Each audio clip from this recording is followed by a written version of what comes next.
বাংলাদেশ সামান্য ইউএইর কাছে জিততে পারলো না, সিরিজ হেরে গেল, 3 ম্যাচে 2 ম্যাচ হারলো। তাহলে এই বাংলাদেশি স্কোয়াড নিয়ে কি বিশ্বকাপে ভালো কিছু করতে পারবে? 10 বছর 11 বছর ধরে খেলছে বাংলাদেশের একজন ক্রিকেটার, কেউ সুযোগ পায় কেউ পায় না, কিন্তু পারফরমেন্স কোনো গল্প নেই। এই দলটা নিয়েই বাংলাদেশ সফর করবে পাকিস্তানে। পাকিস্তানে বাবর আজম, রিজওয়ান, শাহিন আফ্রিদি এদেরকে রাখা হয়নি। তার কারণটা কি? বাংলাদেশ বলেই কি তারা কি জানে বাংলাদেশ খুব দুর্বল দল? আবার বিশ্বকাপের আগে বলবে আমরা খুব ভালো করব, আমাদের জন্য দোয়া করবেন। ভালো দোয়া করলে হবে না, ভালো খেলতে হবে। দোয়া তো সবসময় আছে, ভালোবাসা সবসময় আছে, কিন্তু পারফরমেন্স তোমাদেরকে দিতে হবে। তোমরা 11 জন তোমাদেরকে খেলতে লাগবে। বাংলাদেশের একটা আবেগ ক্রিকেট, সেই আবেগকে নিয়ে বারবার খেলা হচ্ছে। বাংলাদেশ একটি টেস্ট প্লেয়িং নেশন। বাংলাদেশের দিন দিন ক্রিকেটের উন্নতি হচ্ছে না, অন্যান্য দলের উন্নতি ঠিকই হচ্ছে। ইউএইকে অনেক অনেক কংগ্রাচুলেশন, তারা ইতিহাস সৃষ্টি করলো, বাংলাদেশের মতো দলকে টি20 সিরিজ হারালো। এটা তাদের প্রথম। তারা যে আনন্দ উদযাপন করছিল, দ্বিতীয় টি20 ম্যাচ জেতার পর মনে করেছিলাম হয়তো একটা ম্যাচ জিতে গেছে, কিন্তু না, তারা ভালো খেলেছে, আজকেও ভালো খেলেছে। আজকে আমি প্রথমে বলেছিলাম দুটি দল জিতবে, প্রথম তো দিল্লি, তারা হারলো গোহারা, আর বলেছিলাম বাংলাদেশ জিতবে, 100% জিতবে, কিন্তু বাংলাদেশ হেরে গেল। আমার কথা ঠিক হলো না। না, যেই রকম দল যেই রকম খেলা সেটা থেকে মনেই হয় যে না বাংলাদেশ হারবে না, একটা ম্যাচ হেরেছে তো কী হয়েছে। কিন্তু বাংলাদেশের প্লেয়ারদের কিছু যায় আসে না তো, এরা প্রথম সিরিজ হারছে না তো, তারা হেরে হেরে এরকম অভ্যস্ত, হারতে তাদের কষ্ট লাগে না। বাংলাদেশের প্লেয়াররা দেশের জন্য খেলছে, দেশপ্রেম তাদের মধ্যে বেশি আমি মনে করি। কিন্তু ইউএইতে যত প্লেয়ার আছে সব প্রবাসী ভারতীয়, না হলে প্রবাসী পাকিস্তানি। তারা ইউএই নাগরিকত্ব নিয়ে সেখানে খেলছে, ইউএইকে রিপ্রেজেন্ট করছে, কিন্তু তারা বংশগতভাবে সেই ইউএইর বাসিন্দা না, তাদের জন্ম হতে পারে। কিন্তু বাংলাদেশের একটা আবেগ ক্রিকেট, সেই আবেগকে নিয়ে বারবার খেলা হচ্ছে।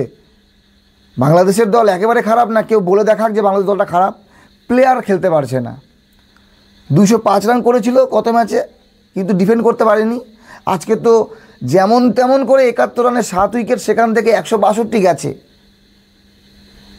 একটা ক্যাচ মিস হলে বাউন্ডারিতে পড়ে, কিন্তু বাংলাদেশের যখন ক্যাচ মিস হয় তখন 6 হয়, ওভার বাউন্ডারি। সামনে তহিদিটা দাঁড়িয়ে আছে, বলটা ধরে যদি ছুঁড়েও দেওয়া যেত তাও কিন্তু আলিশান আউট হতো। সেই আলিশান করেছে 68-47 বলে, আর আসিফ খান করেছে 41-26 বলে। ম্যাচ জিতে গেছে, ম্যাচ না সিরিজ জিতে গেছে ইউএই, অভিনন্দন। তো বিষয় হলো যে বিশ্বমানের কয়টা ক্রিকেটার ইউএইতে আছে, কয়জন ব্যাটসম্যান কয়জন বলারকে আমরা চিনি, কিন্তু বাংলাদেশে আছে। বাংলাদেশে এক একজন ক্রিকেটার 8-10 বছর ধরে খেলছে। সৌম্য সরকার তো 10 বছর খেলার পরও বেঞ্চে, জায়গাই পায় না প্লেইং 11-এ। পাইপলাইনের কথা বাদই দেন। তো বিষয় হলো যে পাওয়ার হিটার, টি20 ক্রিকেটে পাওয়ার হিটিং খুব দরকার, যেটা বাংলাদেশের কাছে নেই, এটা বাস্তব, এটা মানতে হবে। কিন্তু ইউএইর কাছে আছে, কি করে হলো? সেই পাকিস্তানি আর ভারতীয় খেলোয়াড়, তাই ওদের ক্ষমতা বেশি না। কারণটা কারো জানা থাকলে অবশ্যই জানাবেন। সাকিব আল হাসানের ফটো নিয়ে ইউএই স্টেডিয়ামে বাংলাদেশ হারছে, আর সবাই বলছে ইউএই। সাকিব আল হাসানের সমর্থক, এবং কিন্তু ইউএই জিতছে, আনন্দ করছে। এটা আমরা দেখতে পেলাম স্টেডিয়ামে। আর স্টেডিয়াম তো ফাঁকাই ছিল, ভরা ছিল না। বাংলাদেশের মাঠে যদি খেলা হতো, কত দর্শক হতো চিন্তা করেন। কারণ ইউএই সাধারণ মানুষের কোনো যায় আসে না তো, ইউএই জিতুক হারুক, কিন্তু বাংলাদেশের মানুষের যায় আসে। সেহেতু বাংলাদেশি প্লেয়ারদেরকে চিন্তা করা উচিত, আমাদেরকে ম্যাচ জিততে হবে। ইউএইর কাছে হার আরও একবার প্রমাণ করে দিল বিশ্বকাপের আগে বাংলাদেশ কতটা প্রস্তুত, আর এই বাংলাদেশকে নিয়ে, এই দলটাকে নিয়ে বাংলাদেশের জনগণ কতটা আশা করতে পারে।